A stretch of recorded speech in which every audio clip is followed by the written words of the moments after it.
You received a few cups of water and one plate of food per day. The first day you would smash the plate into the wall, but the next day you had swallowed the small amount of food they gave you in a minute flat, licking the crumbs off the plate with your tongue. This went on for 7 days, although you weren't quite sure if that was the right number. It could have been as little as 3 or 4, or as much as 10.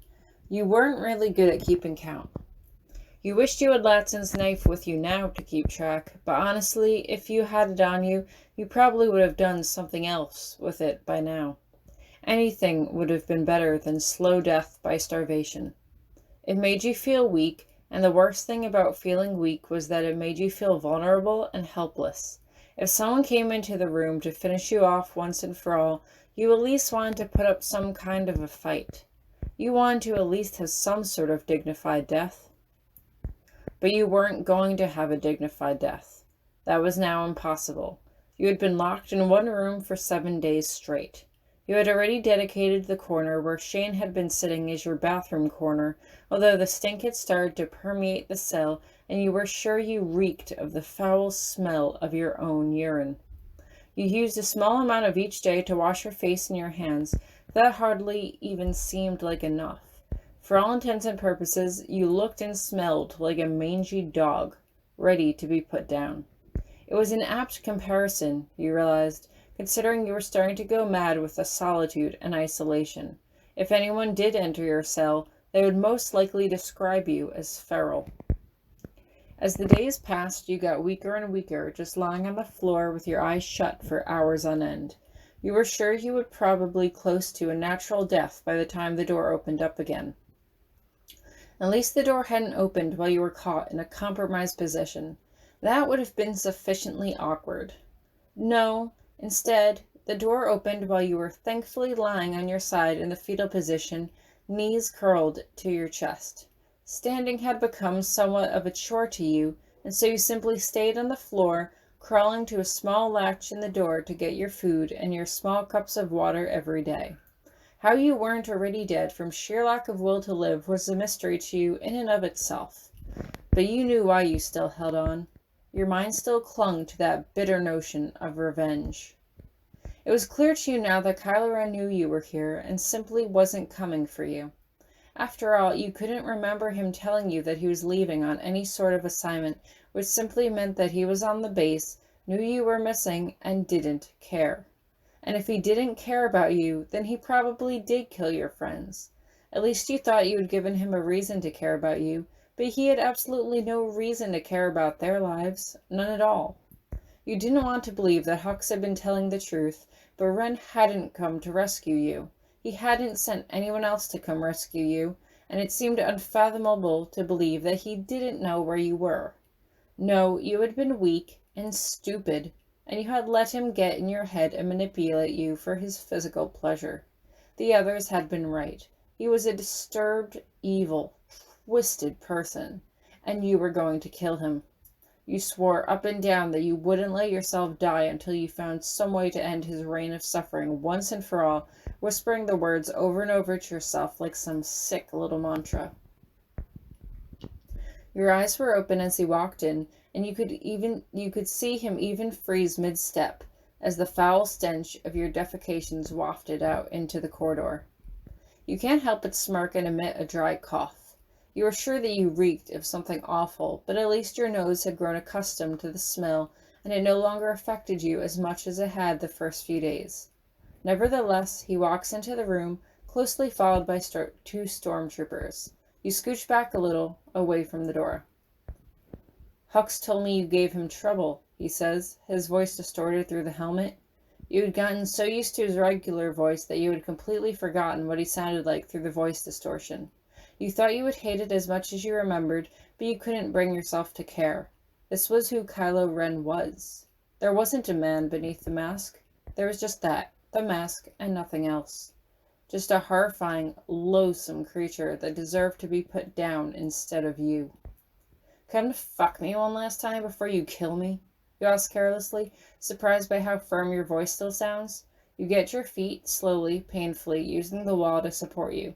One of your legs gives way, and so you kneel in front of him, propping yourself up on one leg so you don't look like you're begging. Because I'm warning you now, I will slit your throat the second that you fall asleep. One of the stormtroopers steps forward, but Ren holds up a hand to stop him.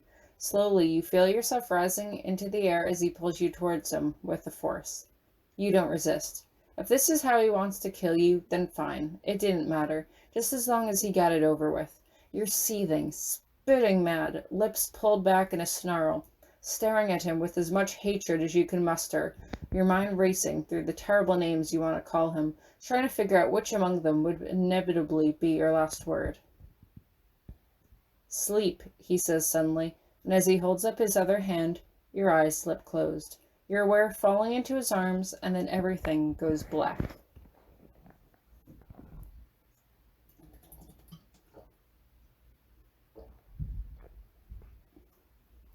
You don't know how long you're out for, only that when you come to, you realize that you're back in Kylo Ren's bed. You sit up and quickly take stock of yourself. You're not wearing any clothes, and you look like you've lost a decent amount of weight. You didn't weigh much before, but at least you're thankful that you don't look downright skeletal. Your hair is still damp behind your head where you had slept on it, and you realize immediately that he must have stripped you down and bathed you. Sure, you smelled awful, but why do that? Why had he locked you in a cell for a week and then brought you back here as if nothing had happened? Quickly, you slip out of bed, ignoring the protest in your muscles as you pull on a fresh pair of clothes. You feel stronger than you probably should, all things considered. You grab your staff, and although it probably wouldn't kill him unless you jammed it through his throat, that could be arranged. You wander into the kitchen to see a plate of food sitting on the counter and are about to launch yourself at it when you stop yourself. Was it a trap? Was it poisoned? If it was, there were probably worse ways to go. You sit down and start shoveling food into your mouth, barely even bothering to chew. Your stomach feels full after the first 2 bites, but you push yourself anyway, immediately feeling nauseous. You look down and realize that you haven't even eaten a quarter of the plate and you can't stomach anymore. There's a sudden flash of movement behind you, and you get to your feet and grab your staff as Kylo Ren comes out of one of the back rooms. You hold the staff at an angle as you brandish it out in front of you. Really? He asks.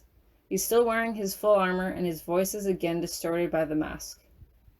I'm going to kill you, you tell him, so you better kill me first, because I'm not going to let you lay a hand on me ever again. He pauses for a moment. There is literally no way you can kill him. There just isn't. Your staff isn't strong enough to break through his armor, but that doesn't mean you couldn't go down fighting anyway. What did Hux tell you?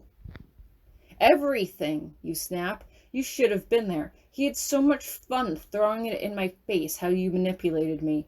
He told me all about how you killed B, how you killed my friends, how you fucked me to keep me docile and cooperative. You want to keep going, but you can't. You used me this entire time. You used me! And I made it so easy for you. You hate him, and in that moment you realize you have to hate him to stop you from hating yourself. You would let your emotions get the better of you. You would allow yourself to be manipulated, and you would not make that mistake again. He bows his head as if he's considering what you're saying. You do seem to be quite easily manipulated, he says, and it's all you can do not to howl in frustration. I'm going to kill you, you growl. I swear, the second you let your guard down. He comes at you suddenly, and you're afraid he's going to hit you, but instead he drops to one knee in front of you. With the helmet still on, he holds out his hand, offering something for you to take. His lightsaber. Do it, then. You blink at him before you turn your eyes down to stare at the hilt. That was the thing that killed B. That killed your friends. It would be poetic justice to run him through with his own blade, but something felt wrong. Why would he just let you do it? Why would he make it that easy? You glare at him through the slit in his mask as the realization hits you. You're weak. You're weak, and he knows it. You're not a murderer. You can't kill him. He may have killed all of your friends, but you can't bring yourself to kill him, especially not with his own weapon. Go fuck yourself with it, you snap as you storm back into the bedroom. You throw yourself down on the bed and pull the blankets up over you, trying to figure out your next move. So again, you weren't dead. You were back in Kylo Ren's room. He had just admitted to manipulating you. Did he really think that you could forgive him for that? Suddenly, you hear someone lie down next to you on the bed, and you quickly roll over to punch him in the face before he has time to react. His fingers close around your wrist at the last second, and you're so close that you can feel the edge of his nose just brush against your knuckles. "I'm going to kill you," you tell him again, although you don't sound so sure this time. He's not wearing his helmet or his armor now. You catch the expression on his face and see that he looks both weary and defeated, but you can't figure out why.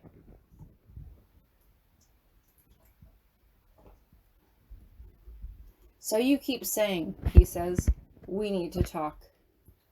"Oh yes, I remember how you like to talk." You try to punch him with your other fist, but he grabs it easily as he pulls you into your chest. You're not sure how to attack him from this angle, and so you just lie there and wait. Hopefully he'll fall asleep, and then you can find something in the kitchen to stab him with while he's sleeping. Maybe you couldn't bring yourself to kill him, but it would at least hopefully buy you some time to try to escape. "Hux was playing you," he says quietly, and you pause for a moment, deciding to at least listen to what he has to say. "I was called off base on an urgent bit of business. I came back to find you gone. I had no idea where you were. Hux said that he had tried to use you to communicate with one of the Tortudu, and that you had attacked one of his troops trying to free him." "Hux is full of shit," you scoff into his chest. "And yet you believed everything he told you about me." He puts his hand...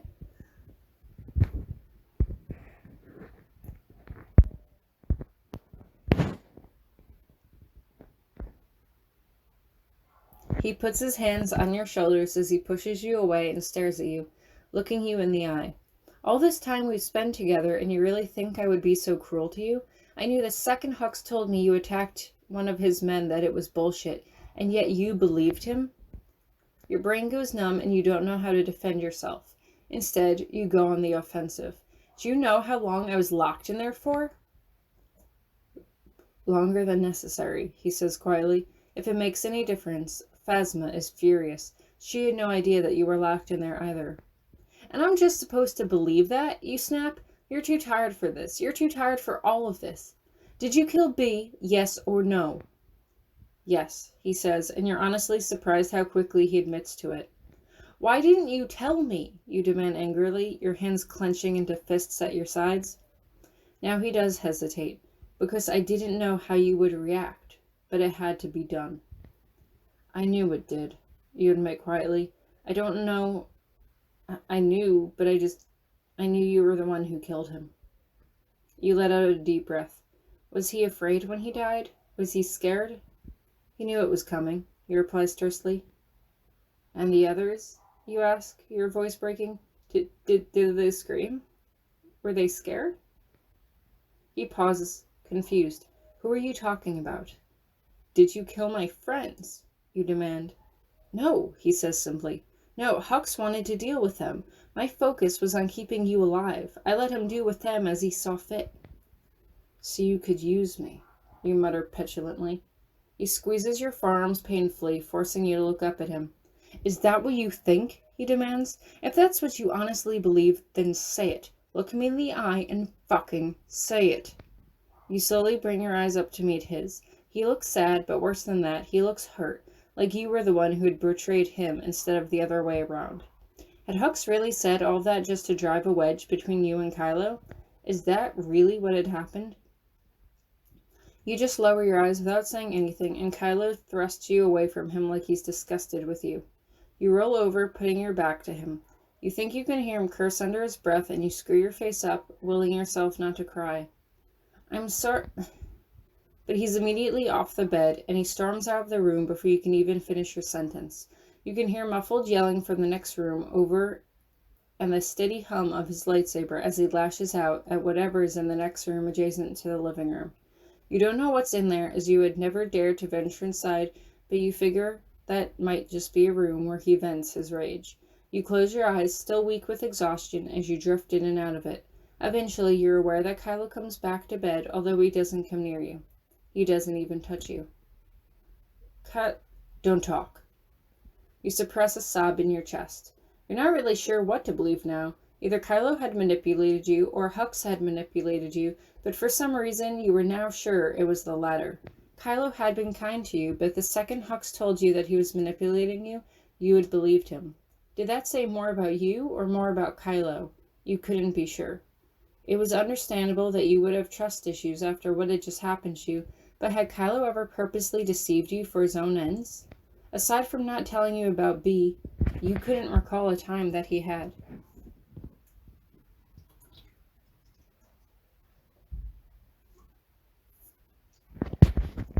You scooch back towards him, slowly, wiggling yourself under the blankets to make the motion seem as inconspicuous as possible.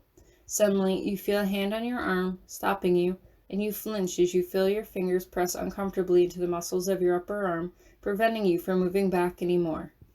You stay where you are and sulk quietly into the pillow, trying to make up your mind as to what to do next.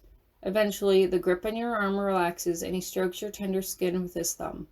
The gesture is soothing, and you allow yourself to feel comforted by it. I'm sorry that I did not protect you, he says softly, although there is still a distinct note of anger in his voice. I should have warned you about Hux. You roll over and press your face into his chest, and he wraps his arms around you. Right now, you don't care if Kylo did manipulate you. You wanted to be comforted. Besides, even if he had truly manipulated you before, what could he possibly have to gain by doing it now? Is Taro dead? You ask quietly.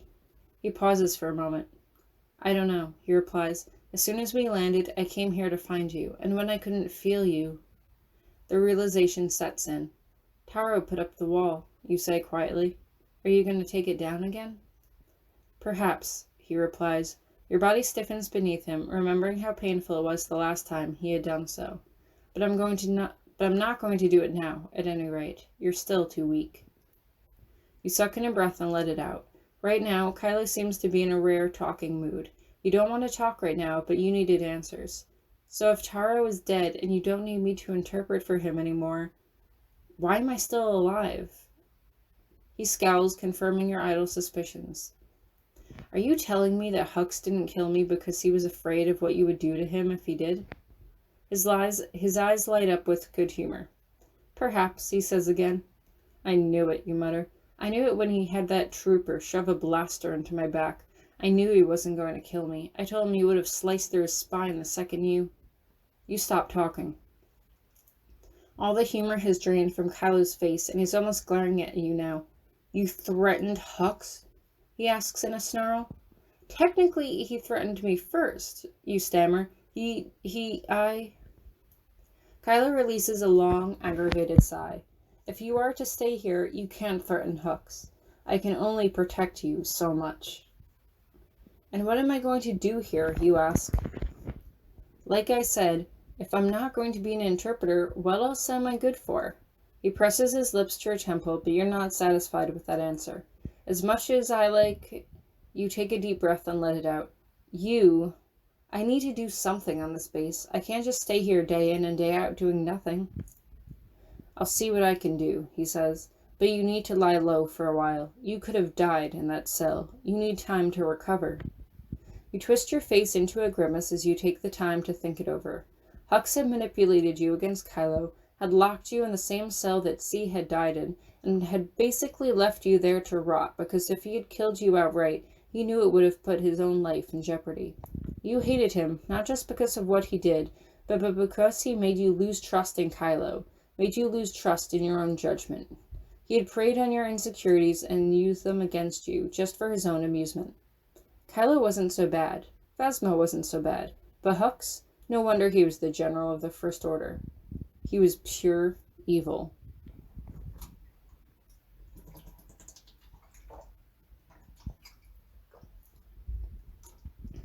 I can sense your anger, Kylo says warningly. I'm going to kill him, you whisper angrily. You expect Kylo to be angry with you, but instead he just sounds indifferent. You didn't kill me, and you sure threatened it enough. You grunt. It had been a threat, but an idle one. You both knew it. Not only were you not strong enough to kill him, but you also couldn't bring yourself to do it. You're my weakness, you tell him. He seems surprised as he looks down at you, as you remember the conversation that you had back in your old apartment, back when he had admitted that you were his weakness. You had told him right then that you were just a pawn, a tool at his disposal.